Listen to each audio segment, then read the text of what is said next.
Good afternoon, dear friends. I have such an unusual excitement today, because exactly 1 year ago we were talking to Brooks Newmark, the renowned British politician, scientist and investor. We were talking then amidst explosions and gunfire at our friend's place. And now we're talking in one of the fanciest hotels in the Eastern Europe, Kharkiv Palace. Good afternoon, Brooks. I'm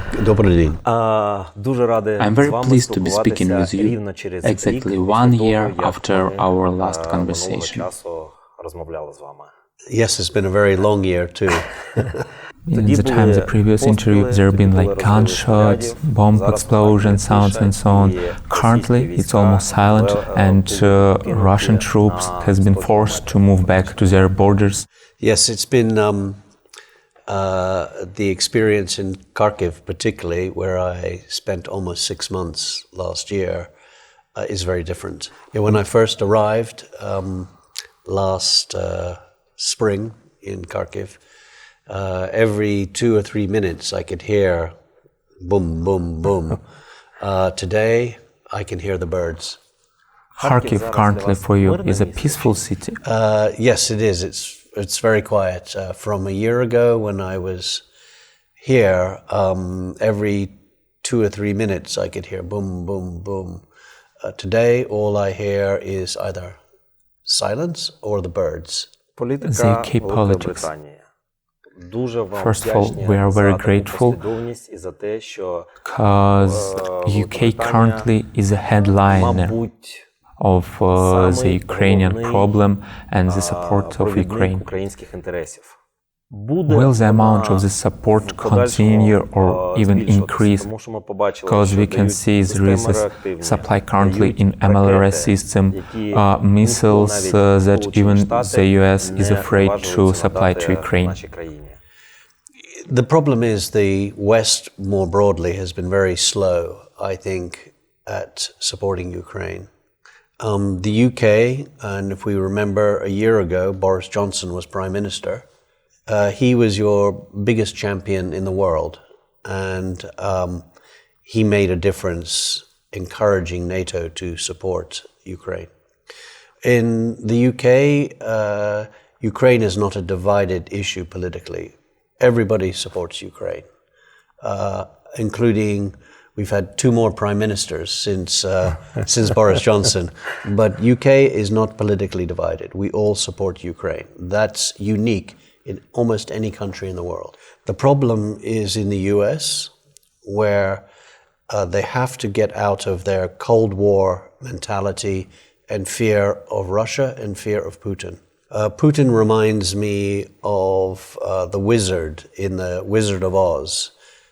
But in the film, the wizard makes lots of noise, but you pull back the curtain and he's nothing but a shriveled little man. He's a petty, small tyrant who runs a gangster state.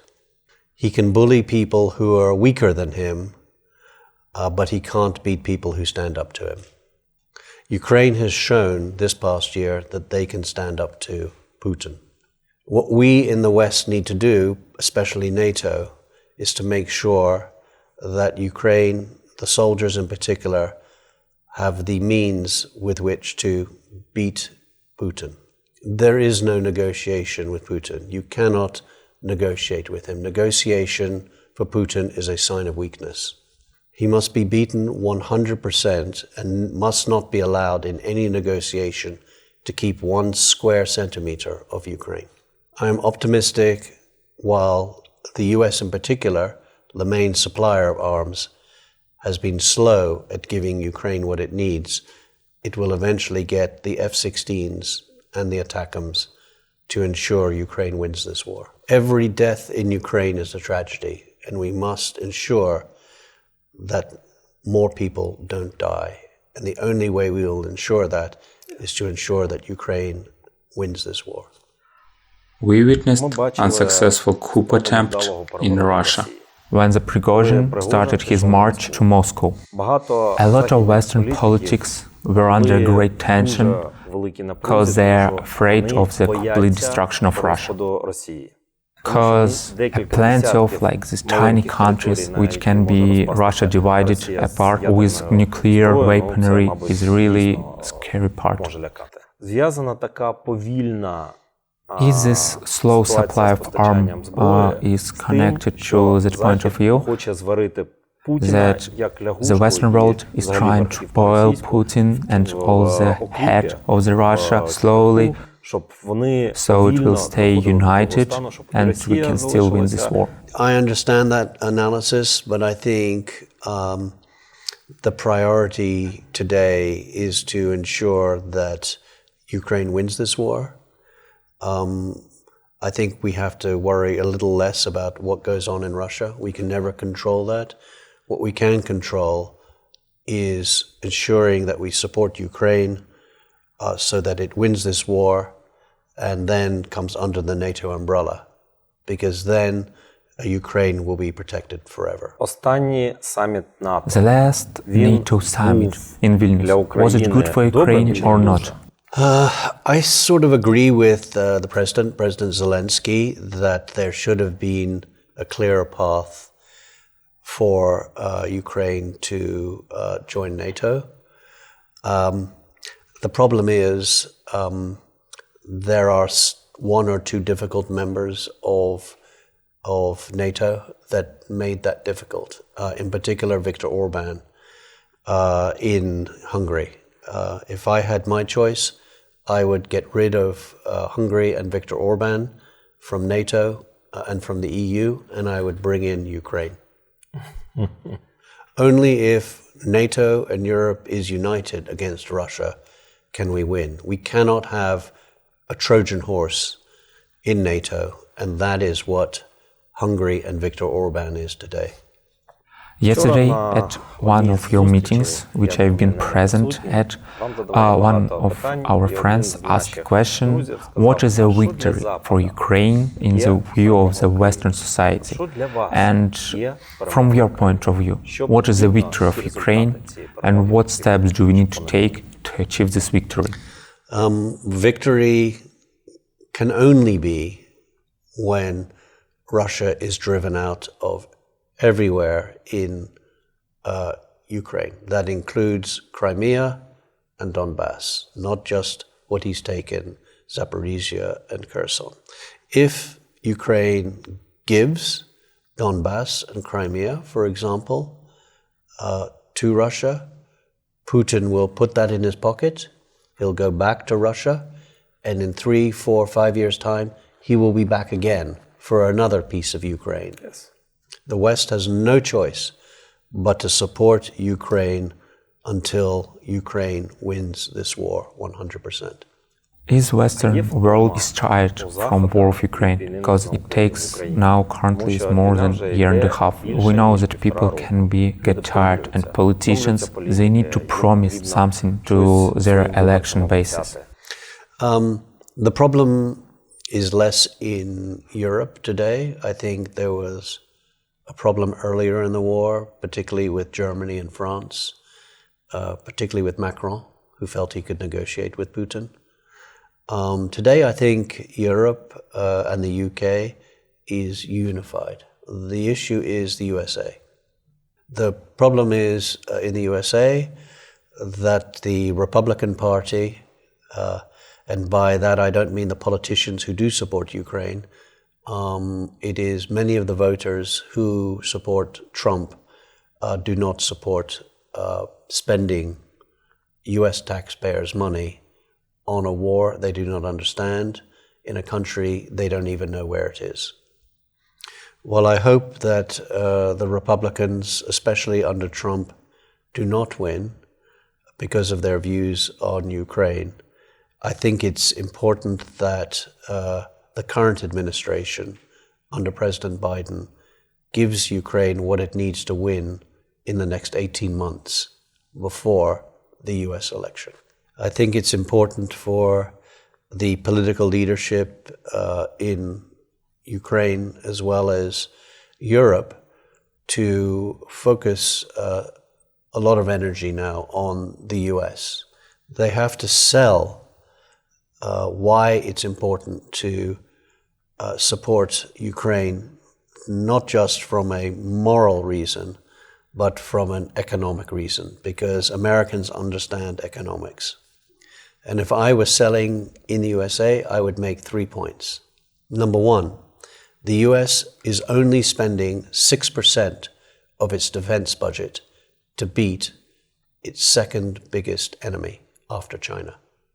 The second point I'd make is that not a single American life is being lost. It is Ukrainian lives who are being sacrificed to beat America and the West's second biggest enemy. Let me finish. And the third point is that it is creating thousands of jobs for Americans in the defense sector as they rebuild their military and replace the weapons that they're sending to Ukraine. Why I was trying to interrupt you is because some of USA war mercenaries, these war volunteers, has lost their souls, but it's not like the loss of the soldier who was forced to move officially to another part of the world to fight for the US. Yes, there are a lot of people from all over, UK, USA, Canada, Europe, who are, I've even heard people from Japan coming here, who are supporting Ukraine, but those are individuals taking their individual risks in a fight that they believe is a just war. But the important thing is, from the American public's point of view, having gone into Iraq and Afghanistan, no American lives are being sacrificed. Now we can see a new hysteria at the Belarusian border, that they are trying to cut some kind of a corridor to connect Belarus and the Kaliningrad. Some of people say that it may be made by this private military unit, Wagner. By the way, I have talked to my American friends on this issue and they are really worried about that. So, will the NATO be ready to answer this war aggression that might take place at the Baltic countries or in Poland, which are under the NATO umbrella? Is NATO ready to show their teeth and to ensure everybody that the war aggression against NATO is the worst idea that may occur in your head? Yes, Putin, again, is, as I said, like the Wizard of Oz. He makes a lot of noise, but the reality is that will not happen. I think NATO has made it very clear that he cannot hide behind either Belarus or Wagner Group, that both are proxies for Putin and Russia. The minute Wagner or anybody else steps on NATO soil, they declare war with not just that country, Baltic States or Poland, but with the whole of NATO. And at that point, Lukashenko is finished and Putin is finished, because they will have declared war on NATO. Putin and Lukashenko may be incompetent, but they're not stupid. Survival for them, personally, is the most important thing. This is the union of the BRICS countries. Putin claims that they support Russia more. And if we can see, in the total number of people in this country is more altogether than in the Western world. However, we know that India and South Africa historically was more influenced by the UK. Will the UK use their political potential to destroy these Putin ideas, to make a more neat connection with these BRICS countries? I think it's important to understand that BRICS is an economic unit to counterbalance the power of the USA and the dollar, less than a political unit.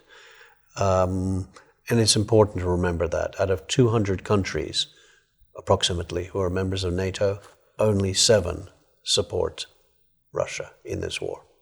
I think the African countries are beginning to understand that the cause of them not receiving grain is not Ukraine, but is Russia. If you look at the recent Africa conference in St. Petersburg, only 17 countries out of 43 African countries came to St. Petersburg.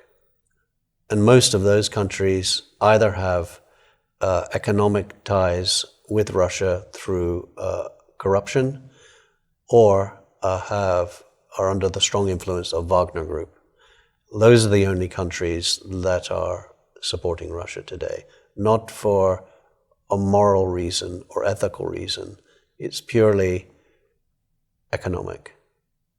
And when I say economic, because Putin is paying them or Wagner Group is in their country. This grain deal. Last week, we see that Russia has been trying to shell as with all their powers all the ports in the Odessa and by the Dunai River. From your point of view, is there any possibility to make this grain deal without Russia, by maybe the support of some NATO or Turkish, this war fleet who will support and ensure all these ships that they are safe to Ukraine? Yes, I mean, I think the first point is that it's Russia destroying the grain. The African countries may be in the pocket of Putin, but they can see that it is Russia that is bombing the grain silos and is trying to bomb the ships carrying the grain.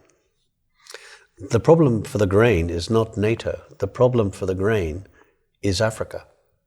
And if Africa wants NATO to help them get the grain to them through the United Nations, they have to stop supporting Putin, and they have to say to the United Nations, we want the United Nations to create a corridor, a safe corridor for grain to get from Ukraine to Africa. This new counteroffensive plan, there are a lot of disbeliefs in Western media, especially in New York Times or Washington Post, who says that it's going too slow.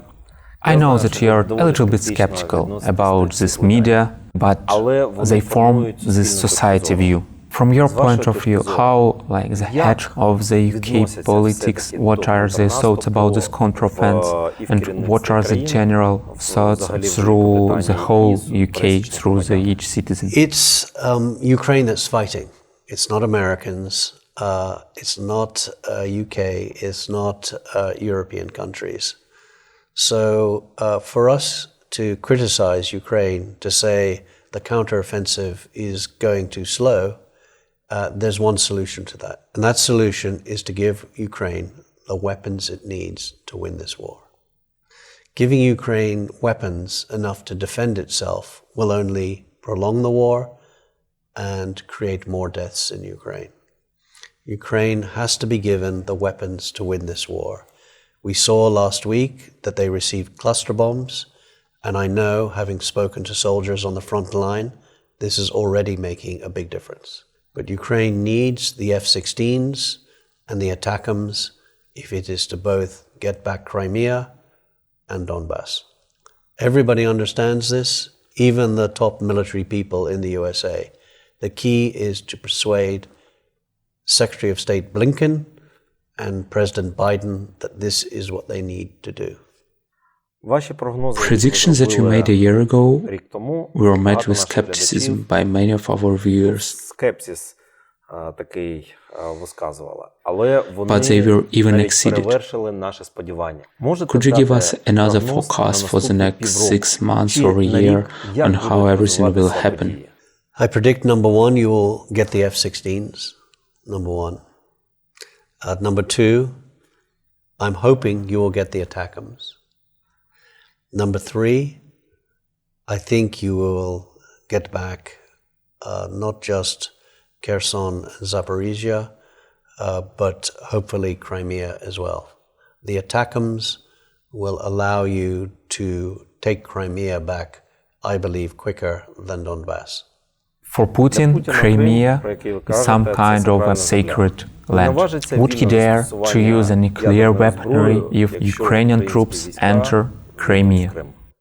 Number one, Kerch Bridge was also sacred for Putin, and you bombed that. So there wasn't a nuclear war after Kerch Bridge was bombed. 2 times. And more times to come. I think the reality is, in 1993, Putin with Russia, with the UK and USA, signed the Budapest Agreement. The memorandum said to Ukraine, if you give up your nuclear weapons, that we will guarantee your territorial integrity, which included Crimea. So legally, Crimea belongs to Ukraine. Just because Putin says, I would like Ukraine, doesn't mean he can have it.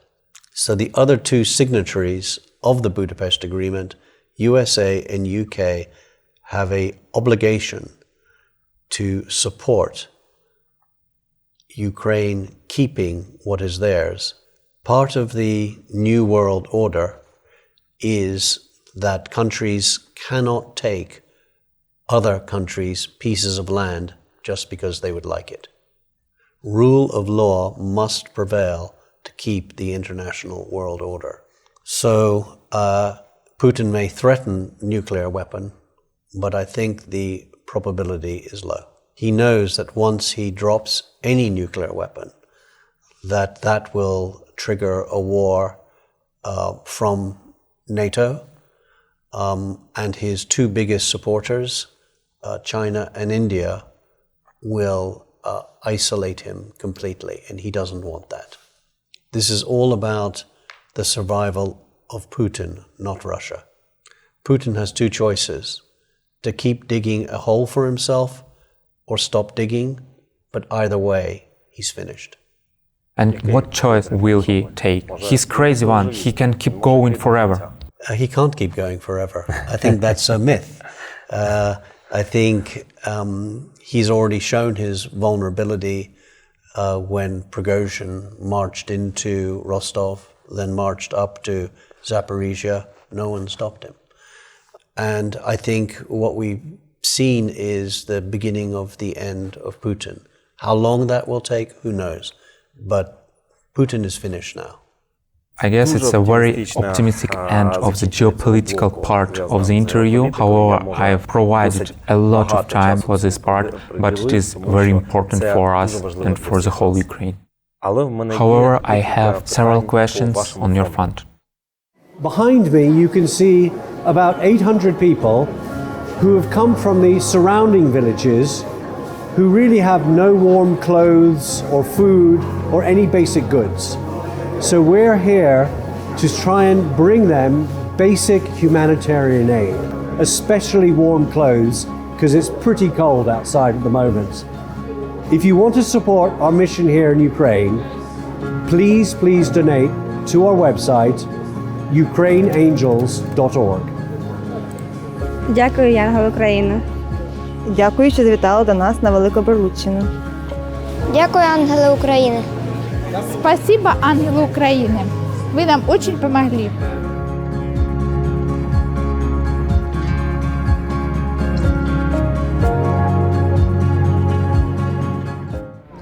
I've now been in Ukraine for a year with my charity, Angels for Ukraine. Over the past year, we've evacuated over 27,000 women and children away from the war zone to safety. At Angels for Ukraine, we're now also delivering humanitarian aid as well as doing medical evacuations. Please donate to ukraineangels.org. A donation of just $10 will pay for one person to be evacuated to safety. You can hear the alarms now.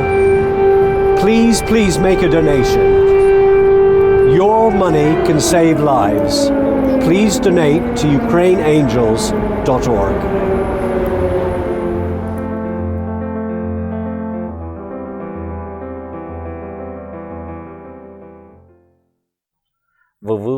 You have evacuated more than 30,000 people from the front line to some safe place in Ukraine and even abroad in Europe.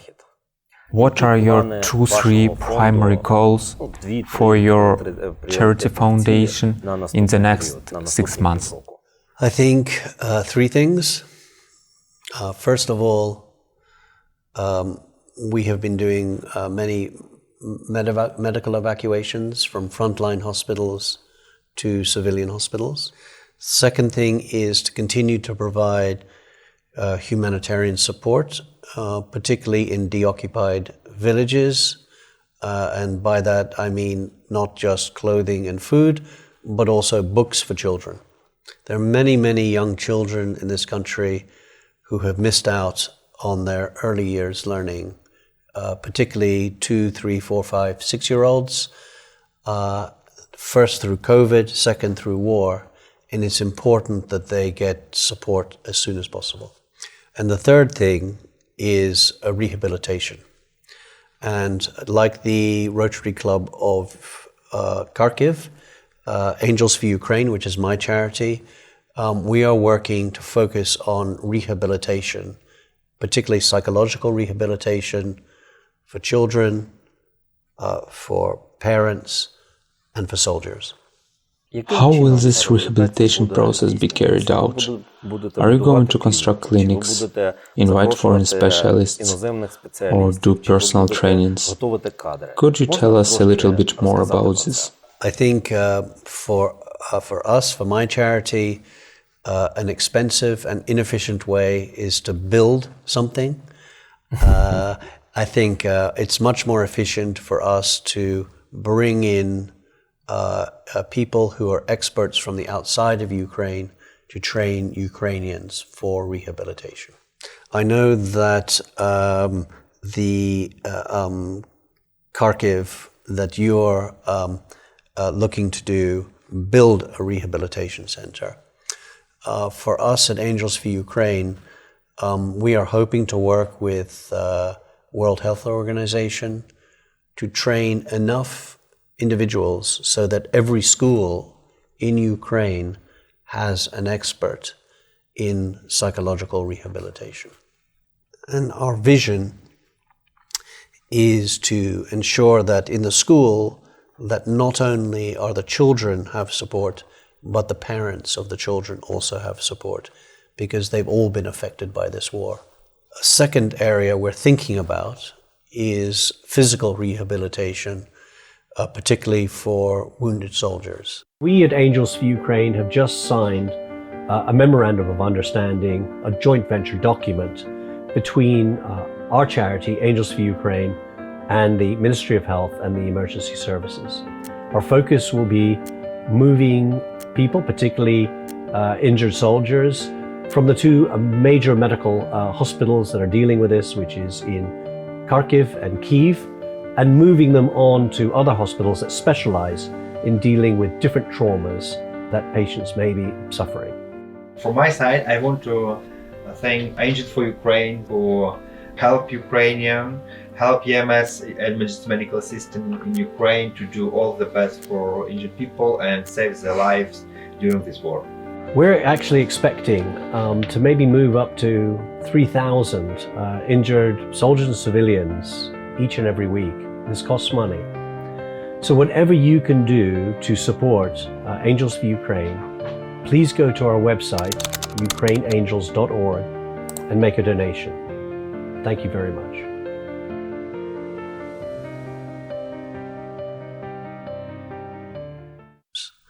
And we know there are many organizations already thinking about this, because it's very important that there's physical rehabilitation as well as psychological rehabilitation. It's really important that there is some mechanism to support soldiers once they've left the military. If they do not have support, they will turn to alcoholism, drugs, and end up homeless on the streets. And it's imperative that Ukraine prevents this from happening. Process of preparing of the specialist, will it take place online or offline? Good question. Probably it'll be a combination of the 2, because there are many experts around the world. They all can't come to Ukraine. So I suspect it will be a combination of classroom work and online lectures. We really hope that you will succeed with all these plans. Thank you. One personal question. One of our close friends has told us that time when you've got to the Pechenizhska Dam at the front line, when like on the other side of the dam were Russian snipers. So our friends said that you've crossed the dam without any fear in your eyes and any hesitation. Can you tell now, have you faced some fear? No, I don't know why. When I'm in a situation, I'm very focused on the task. And when you're focused on the task, which is helping other people to get to safety, you maybe don't think of your own safety. But in a year and a half so far, I don't understand why, but I just don't feel fear. And maybe it's the adrenaline that keeps me going. But no. Ваша родина. Your family, your children, your wife.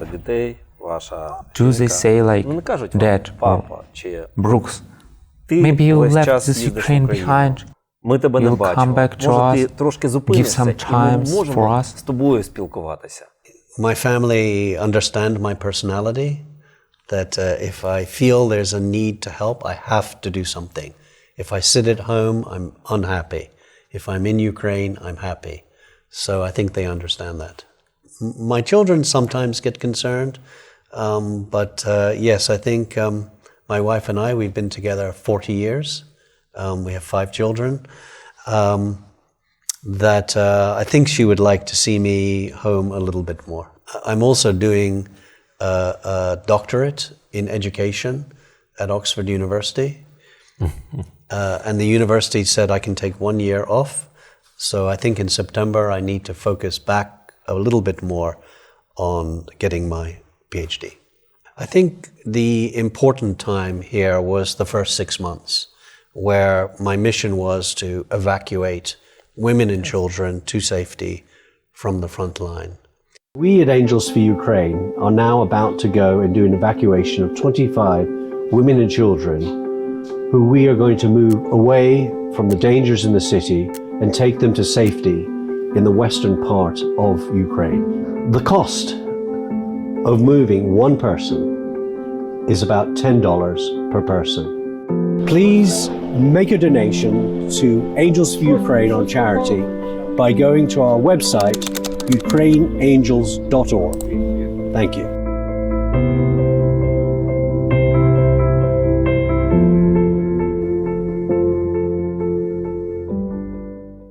My sister, she's moving to Poland.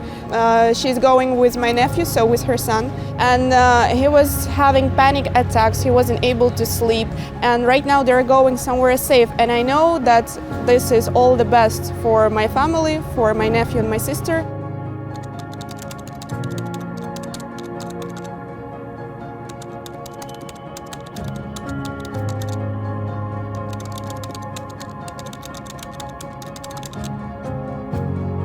Life is completely terrible because of the sirens all the time, because of the curfew hour, because they're bombing and destroying all the houses. They were bombing the house near my house, and I just went to the corridor and I was praying to God to survive till the morning.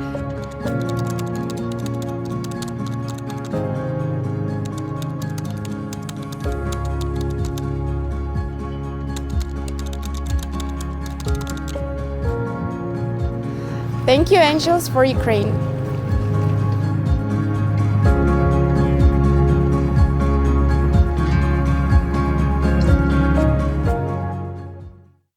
Since September, that's been less intense.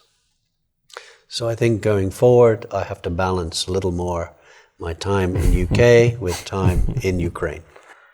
One more important question. You're as an investor, as a businessman, when the time of the Ukrainian rebuilding starts, what do we need to do to make it in the most profitable and in the best way?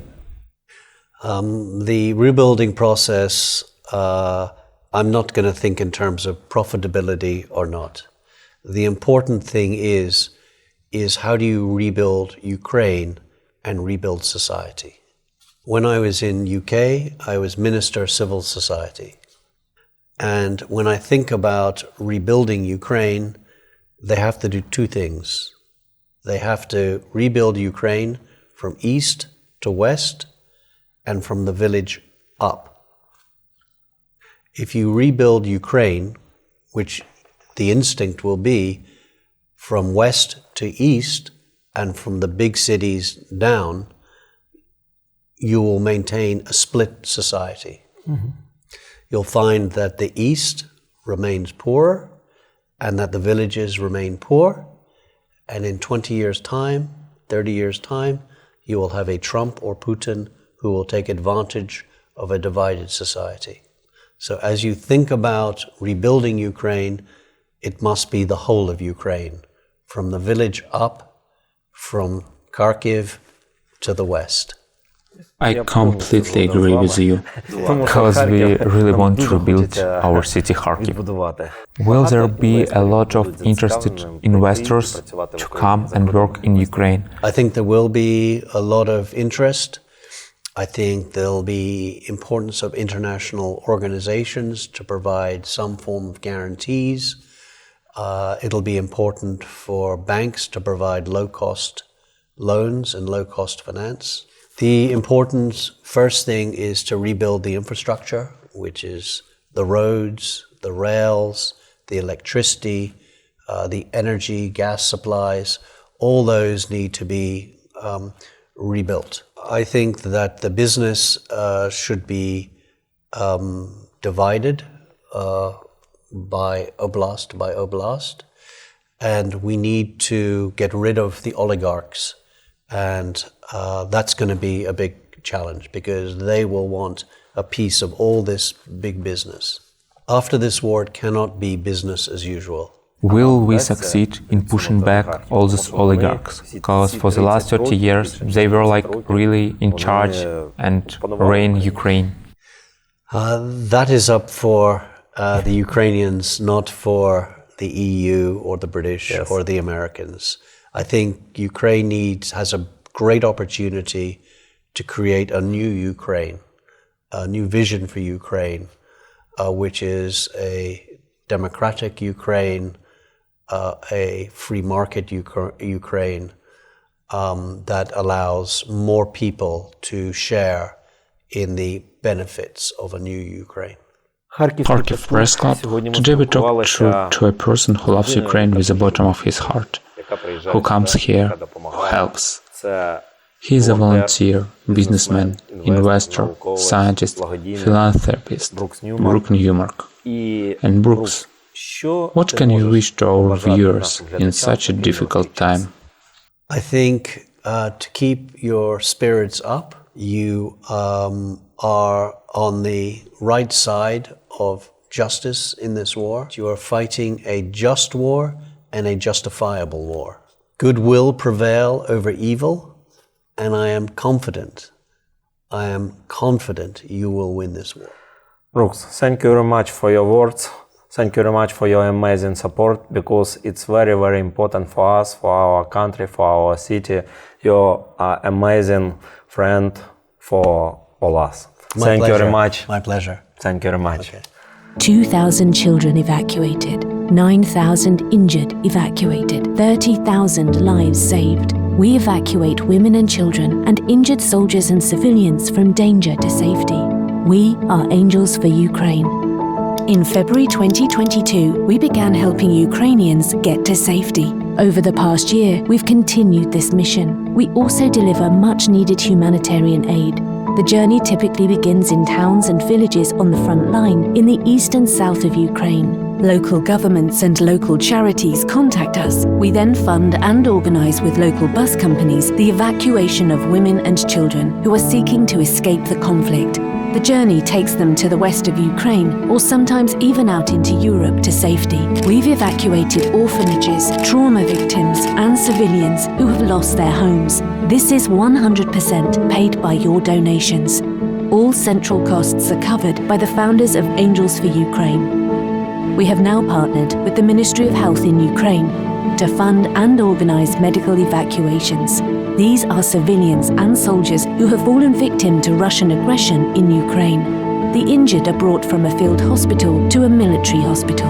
From here, we arrange specialized medical vehicles to pick them up and take them out to specialist hospitals in safer parts of the country or to specialist trauma hospitals in Ukraine. On our return journeys from evacuation missions, we fill our vehicles with humanitarian aid, bringing those living in deoccupied villages on the front line the clothes, medical supplies and food that they desperately need.